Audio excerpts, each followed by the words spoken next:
আমি সজীব ওয়াজেদ জয় বলছি। আপনারা জানেন, আপনারা নিজের চোখে দেখতে পেরেছেন যে জাতির জনক, জাতির পিতা বঙ্গবন্ধুর বাসা, সেই ঐতিহাসিক ৩২ নম্বরকে পুড়িয়ে ফেলা হয়েছে। এই প্রটেস্টার তো বলবো না, এই মব জাতির পিতার বাসাকে পুড়িয়ে ফেলায়।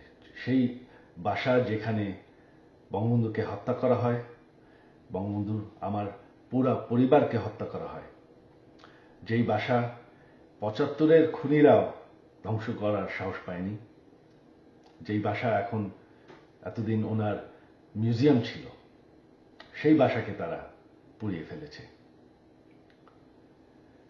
বঙ্গবন্ধু একটি দলীয় বিষয় না, বঙ্গবন্ধু হচ্ছেন জাতির পিতা। বঙ্গবন্ধু না থাকলে আজকে আমরা বাংলাদেশ হতাম না, আজকে আমরা পাকিস্তান হয়ে থাকতাম।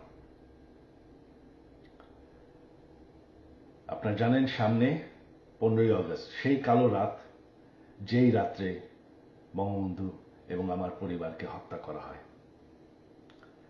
আমার আহ্বান বাঙালি জাতির কাছে যে আপনারা যদি স্বাধীনতার চেতনায় বিশ্বাস করেন, আপনারা যদি বাংলাদেশকে ভালোবাসেন, আর এই যে বাংলাদেশে বাস করছেন, এটাকে মেনে নেন যে বঙ্গবন্ধু আপনাদেরকে স্বাধীনতা দিয়েছে, আমাদেরকে স্বাধীনতা দিয়েছে। এই 15ই আগস্ট আমার আহ্বান আপনাদের প্রতি, শান্তিপূর্ণভাবে ৩২ নম্বরে গিয়ে ফুল দিয়ে আসবেন, দোয়া করবেন বঙ্গবন্ধুর জন্য, স্বাধীনতার চেতনার জন্য এবং আমার পরিবারের জন্য। এই হলো আমার আহ্বান আপনাদের প্রতি।